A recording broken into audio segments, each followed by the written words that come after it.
Saudara-saudari yang dikasihi Tuhan, Shalom.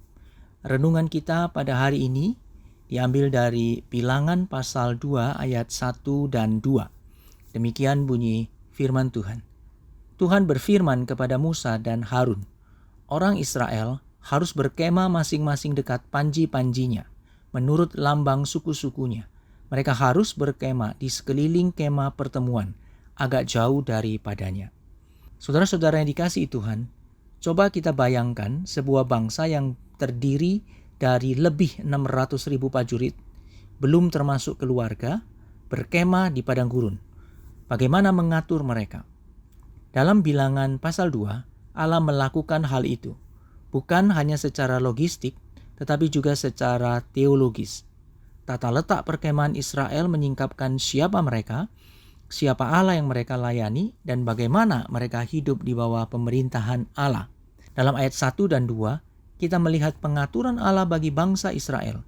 Setiap orang harus berkemah menurut panji-panjinya sendiri, dengan panji-panji suku mereka, di sekeliling kemah pertemuan.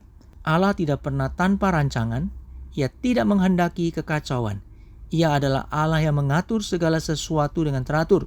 Suku-suku diatur berdasarkan keluarga, fungsi, dan panggilan yang sudah Allah tetapkan buat mereka. Karena itu dalam teologi reform sangat menekankan kedaulatan dan hikmat Allah. Dalam perikop kita hari ini, termasuk cara umatnya berkemah, ada dalam kedaulatan kehendaknya. Mengenal Allah yang berdaulat di dalam seluruh pengaturan rancangannya, menunjukkan kepada kita hari ini bahwa gereja dalam seluruh aspek di dalamnya ada desain Allah yang teratur, baik dalam menghadirkan ibadah dan melaksanakan pelayanan yang Tuhan percayakan. Berikutnya dalam ayat kedua dan 17, kita melihat doktrin penting tentang Allah adalah pusat kehidupan umatnya. Kemah pertemuan haruslah terbentang di tengah-tengah perkemahan. Kemah suci berada di tengah-tengah perkemahan bangsa Israel, menyatakan Allah adalah pusat kehidupan umatnya, baik secara harafiah maupun rohani. Allah tidak berada di pinggiran kehidupan kita, tetapi menjadi pusat hidup umatnya. Kemah suci ini menyatakan Allah yang berdiam di tengah-tengah umatnya, mengandung bayang-bayang kristologi yang akan digenapi dalam diri Kristus, Sang Immanuel yang berinkarnasi, berkemah di antara umatnya. Apakah Tuhan telah menjadi pusat dalam keluarga kita, keputusan kita, hati kita? Kehidupan Kristen bukanlah hidup yang menaruh Allah di samping, tetapi Allah di pusat hidup kita, umat pilihannya. Bilangan 2 bukan hanya tentang kemah dan suku, ini adalah visi tentang umat Tuhan yang hidup taat dalam pengaturan Allah di bawah pemerintahannya dengan kehadirannya menjadi pusat hidup umatnya.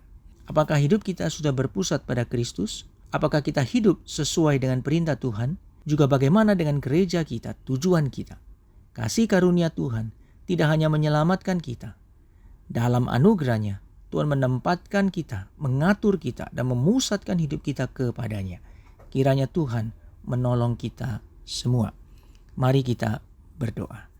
Bapa di sorga, terima kasih untuk kasih karunia Tuhan yang menyelamatkan kami. Tolong kami Tuhan untuk senantiasa hidup menjadikan Tuhan sebagai pusat hidup kami dan taat akan seluruh kehendak Tuhan. Terima kasih Tuhan, tolonglah kami. Demi Kristus Yesus, Tuhan dan Juru Selamat kami yang hidup, kami berdoa. Amin.